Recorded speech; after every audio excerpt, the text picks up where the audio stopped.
अस्सलामु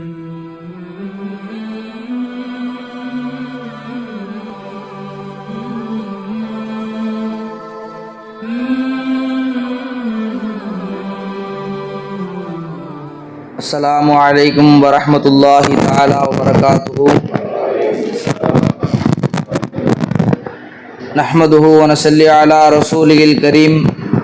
अम्मा बाद फ़क़द क़ाल अल्लाहु ताला फ़िल क़ुरआनिल अज़ीम व फ़िल फ़ुरक़ानिल मजीद बअद अऊज़ु बिल्लाहि मिनश शैतानिर रजीम बिस्मिल्लाहिर रहमानिर रहीम इरजिई इला रब्बिकी राज़ियतम मर्ज़िय्या सदक़ल्लाहुल अलीम। क़ाल नबियुना सल्लल्लाहु अलैहि वसल्लम तुहफ़तुल मुमिनीन अल मौत सदक़ रसूलिल करीम। அல்ஹம்துலில்லாஹ், அல்லாஹுடைய சாந்தியும் சமாதானமும் அருமநாயகம் ஸல்லல்லாஹு அலைஹி வஸல்லம் அன்னவர்களின் மீதும் அவர்களை அப்படியே பின்பற்றி வந்த உத்தம சத்திய சஹாபாக்களின் மீதும் தாபீன்கள் மீதும் தபா தாபீன்களின் மீதும் வலிமார்களின் மீதும் இன்னும் இங்கே அமர்ந்திருக்கக்கூடிய நம் அத்தனை பேரின் மீதும் அல்லாஹுடைய சாந்தியும் சமாதானமும் என்றென்றும் நின்று நிலவட்டுமாக, ஆமீன். அன்பார்ந்த அல்லாஹ்வின் நல்லடியார்களே, புனிதமிகு நாளான ஆஷுராவன்று அல்லாஹ் ஜல்ல ஷானஹு தஆலா நம்மை எல்லாம் ஒன்று சேர்த்திருக்கிறான். மேலும் அவனை பற்றி பேசக்கூடிய ஒரு பாக்கியத்தையும் நம்மளுக்கு அல்லாஹ் ஜல்ல ஷானஹு தஆலா தன் கருணையை கொண்டு கொடுத்திருக்கிறான். அல்ஹம்துலில்லாஹ். உரையை ஆரம்பம் செய்யும் முன்பாக ஒரு கேள்வியின் வாயிலாக என் உரையை துவங்குகிறேன். அன்பர்களே, மக்களிடத்திலோ அல்லது குறிப்பிட்ட நபர்களிடத்திலோ நாம் ஒரு கேள்வி முன்வைத்தால், என்ன கேள்வி? உலகிலேயே புத்திசாலி என்பவர் யார் என்ற கேள்வியை நாம் முன்வைக்கிறோம். உலகிலே புத்திசாலி என்பவர் யார் என்ற கேள்வியை நாம் முன்வைத்தோம் என்று சொன்னால், உதாரணமாக ஒரு ஆசிரியரிடத்திலே நாம் கேட்கிறோம், ஒரு பட்டதாரி ஆசிரியரிடத்திலே நாம் கேட்டோம் என்று சொன்னால், உலகிலேயே புத்திசாலி யார் என்று அந்த ஆசிரியரிடத்தில் கேட்டால் அவர் கூறக்கூடிய பதில் என்ன? யார் அதிக பட்டங்களை வாங்கி பட்ட படிப்புகளை படித்து முடித்த ஒரு நல்ல நிலையிலே இருக்கிறாரோ அவர்தான் புத்திசாலி என்று ஆசிரியர் கூறுவார். மருத்துவ கலையிலே தேர்ச்சி பெற்றவரிடம் நாம் கேட்கிறோம், ஐயா புத்திசாலி என்பவர் யார் என்று கேட்டால் அவர் என்ன சொல்லுவார்? அதிகமான சர்ஜரிகளை செய்து அதிகமாக மேற்படிப்புகளை படித்து அதிலே ஈடுபட்டு கொண்டிருப்பாரே, அப்படியாப்பட்டவர் தான் புத்திசாலி என்று மருத்துவர் கூறுவார். இப்படி அதாவது உதாரணமாக மக்களிடத்திலே கேட்கிறோம், புத்திசாலி என்பவர் யார் என்று மக்களிடத்திலே கேட்டால் அவர் கூறக்கூடிய பதில் என்ன? யார் இந்த உலகத்திலே வாழும் காலத்தில் அதிகமான காசு பணங்களை சேர்த்து மேலும் பல தலைமுறைகள் வாழக்கூடிய அளவுக்கு சொத்துக்களை சேர்த்து வைத்துவிட்டு மரணிக்கிறாரோ அவர்தான் புத்திசாலி என்று மனிதர் கூறுவார். நன்றாக விளங்க வேண்டும் அன்பர்களே. இதற்கு மாற்றமாக அல்லாஹ்வும் ரசூலும் கூறக்கூடிய பதில் என்ன தெரியுமா? அருமநாயகம் ஸல்லல்லாஹு அலைஹி வஸல்லம் அவர்கள் கூறுகிறார்கள், இப்னு உமர் ரலியல்லாஹு அவர்கள் அறிவிக்கிறார்கள், நானும் என்னுடன் 10 சஹாபாக்களும் நாயகத்தின் முன்னே ஆஜரானோம். நாயகத்தின் முன்னே இருக்கும் பொழுது அன்சாரிகளிலிருந்தும் ஒரு நபர் எதிர்த்து நாயகத்திடத்தில் கேட்டார்கள், யார் ரசூலுல்லாஹ், புத்திசாலி என்பவர் யார் யார் ரசூலுல்லாஹ் என்று நாயகத்திடத்திலே தன்னுடைய கேள்வியை முன்வைத்தார் அந்த அன்சாரி சஹாபி. அருமநாயகம் முஹம்மது ரசூலுல்லாஹ் அழகிய பதிலளித்தார், புத்திசாலி என்பவர் யார் என்று தெரியுமா? யார் மரணத்துடைய சிந்தனையிலே இருக்கிறாரோ, மரணத்தை பற்றி சிந்தித்துக் கொண்டே இருக்கிறாரோ, மறுமையின் ஞாபகத்திலே இருக்கிறாரோ அவர்தான் புத்திசாலி என்று நாயகம் ஸல்லல்லாஹு அலைஹி வஸல்லம் கூறினார்கள். இந்த இடத்திலே நம்முடைய அத்தனை சிந்தனையும் வந்து விட்டது. நாம் யோசித்த அளவுக்கு எதுவுமே இல்லை. புத்திசாலி என்று நாம் ஏதோ கனவு கண்டு கொண்டிருந்தோம். ஆனால் ரசூல் அதற்கு மாற்றமாக சொல்லுகிறார். இன்று யாரிடத்திலுமே அதிகமான நபர்களிடத்திலே இந்த மரணத்துடைய சிந்தனை என்பது குறைந்து விட்டது. இதை பற்றி கிதாபுகள் எழுதுகிறார்கள். இந்த மரணத்தை பற்றி எழுதும் பொழுது, புதைகுழிகளுக்கு செல்லுங்கள், அதாவது கபரஸ்தான்களுக்கு நீங்கள் செல்லுங்கள், அங்கே செல்லும் பொழுது உங்களுக்கு மறுமையுடைய சிந்தனை ஏற்படும் என்பதாக. இரண்டாவது விஷயமாக அவர்கள் எழுதுகிறார்கள், இறந்த அந்த மையத்துக்களை நீங்கள் குளிப்பாட்டுங்கள், அந்த குளிப்பாட்டக்கூடிய அந்த நிகழ்விலே நீங்கள் கலந்து கொள்ளுங்கள், அது உங்களுக்கு ஒரு படிப்பினை ஏற்படுத்தி கொடுக்கும். எப்படி வாழ்ந்தோம் நாம், இன்று எப்படி அவர்களை குளிப்பாட்டுகிறார் என்று நம்ம அதை கண்ணால் காணும் பொழுது அதற்கு ஒரு படிப்பினை ஏற்படும் என்பதாக எழுதுகிறார். மூன்றாவதாக ஒரு விஷயம் சொல்கிறார்கள், ஜனாசாவுடைய தொழுகையிலே நீங்கள் கலந்து கொள்ளுங்கள். அதில் கலந்து கொள்ளக்கூடிய நேரத்திலே நம்முடைய உள்ளம் சிறிது இலகுவாகும், ஒரு துக்கம் ஏற்படும், ஒரு கவலை வரும் நம்ம உள்ளத்திலே. எனவே நீங்கள் அந்த ஜனாசாவுடைய தொழுகையிலே கலந்து கொள்ளுங்கள் என்பதாக கிதாபிலே பதிவு செய்கிறார்கள். ஒரு கூட்டத்திலே ஒரு மனிதர் இறந்து விட்டார். அவரை பற்றி கவலைக்கிடும் விஷயமாக அந்த சுற்றியுள்ள நபர்கள் பேசிக் கொண்டிருக்கிறார்கள். நல்லா வாழ்ந்தாரு, எப்படிலாம் வாழ்ந்தாரு, என்ன தன்னுடைய பெண்ணுக்கு திருமணம் செய்யாமையே மௌத்தா போயிட்டாரு பாவம் என்பதாக அந்த இறந்து போன மனிதனை பற்றி கவலைப்பட்டு கொண்டிருக்கிறார்கள் அங்கு சுற்றியுள்ள நபர்கள். கவலை என்பது இறந்தவர்கள் மீதா அல்லது இருப்பவர்களின் மீதா? அங்கு இருந்த வயதான ஒரு முதியவர் கூறினார், அன்பரே, கவலை என்பது இறந்தவர் மீது அல்ல, இருப்பவர்களின் மீது என்று கூறி ஒரு 3 விஷயங்களை அவர் சொன்னார்.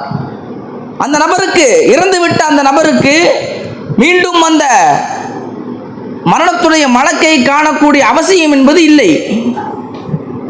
இரண்டாவதாக, அவருடைய மரண நேரத்திலே வரக்கூடிய அந்த சக்கராத்துடைய வேதனையை அவர் மீண்டும் காண்பதற்கு அவசியம் அல்ல, ஏனென்றால் அவர் இறந்து விட்டார்.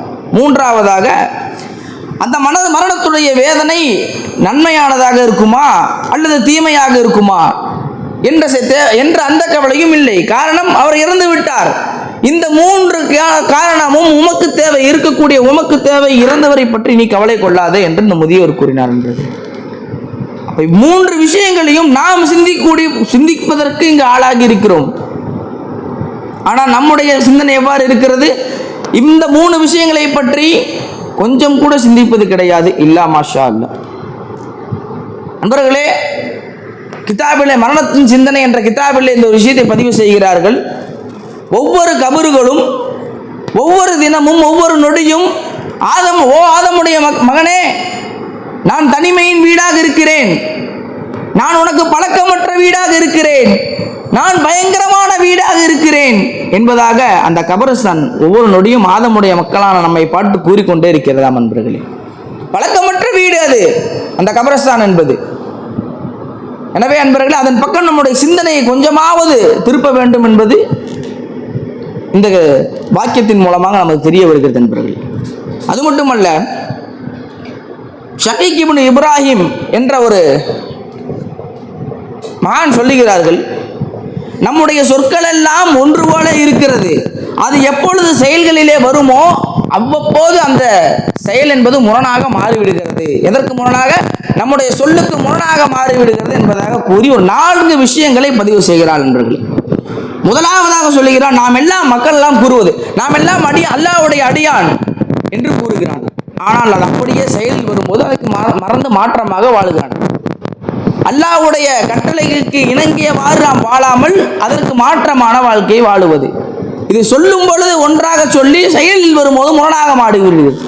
இரண்டாவதாக சொன்னார்கள், அல்லாஹ் ஜல்லஷானு தஆலா உணவின் பொறுப்பை அல்லாஹ் ஏற்றுக்கொள்கிறான் என்பதாக மக்களுடைய சொல்லாக இருக்கிறது.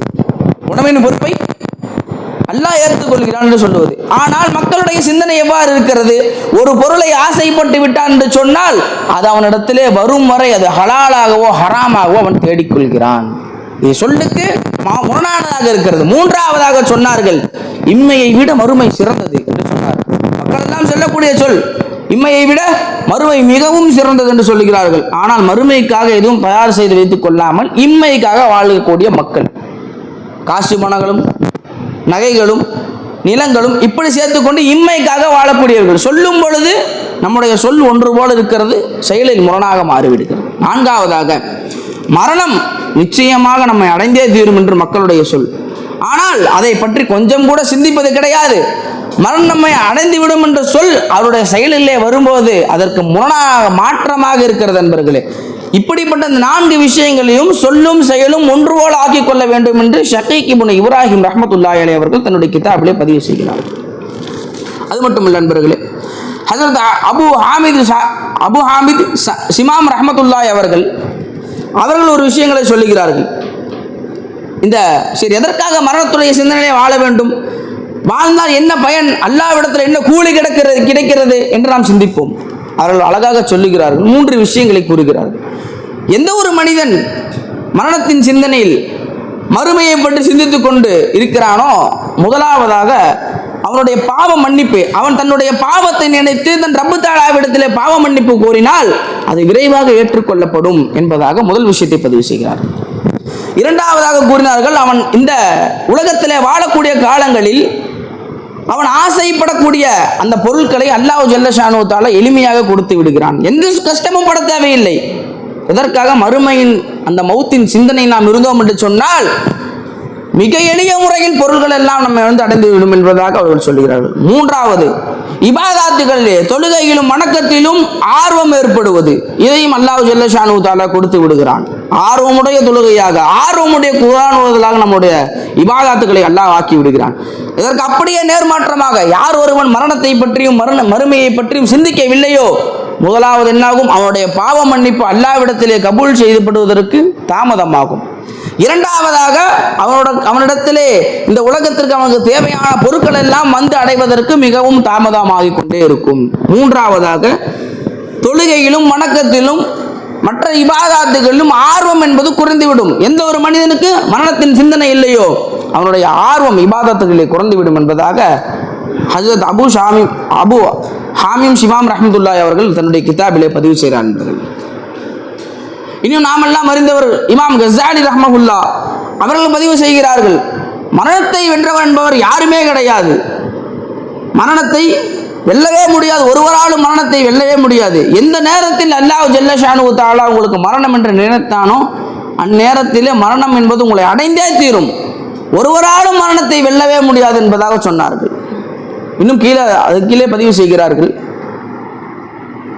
வானோங்கி நின்ற மாளிகையை போன்று கட்டிடம் கட்டி வாழ்ந்து கொண்டிருந்தவர்கள் எல்லாம் மண்ணின் தரைமட்ட அடியில் அல்லாஹ் ஜல்ல ஷானு தஆலா அவர்களை படுக்க செய்து விட்டார்.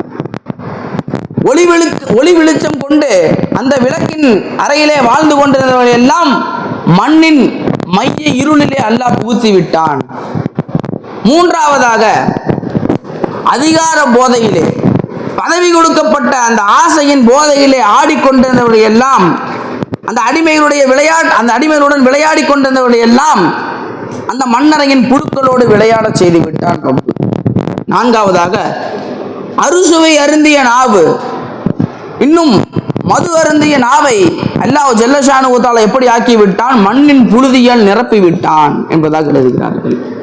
ஆறாவதாக, மனைவி மக்கள் உற்றார் உறவினரோடு சேர்ந்து வாழ்ந்து கொண்டிருந்த அந்த நபரை தனிமையின் அறையான கபரிலே அல்லாஹ் புகுத்தி விட்டான். யாரும் வரமாட்டார்கள் அங்கே, ஒருவர் மட்டுமே, நாம் மட்டுமே இருக்கக்கூடிய தனிமையின் பயங்கரமான அறை அது. அதை பற்றி சிந்திக்கக்கூடிய அந்த வாய்ப்பு நமக்கு ஏற்படுவது இன்ஷா அல்லாஹ். அதை பற்றி நாம் சிந்திக்கக்கூடிய பாக்கியத்தை அல்லாஹ் ஜல்ல ஷானு தஆலா இந்த ஆசுராவுடைய தினத்திலே தந்தல் புரிவான நண்பர்கள். அது மட்டுமல்ல, இறுதியாக ஒரு சம்பவத்தை கூறி நிறைவு செய்கிறேன். இஹ்யாவுல் உலூமுத்தீனிலே பதிவு செய்கிறார்கள், ஹஜ்ரத் ஆயிஷா ரலியல்லாஹு அவர்கள் இருக்கிறார்கள். ஹஜ்ரத் ஆயிஷா ரலியல்லாஹு அவர்களிடத்தில் ஒரு பெண்மணி வந்தார்கள்.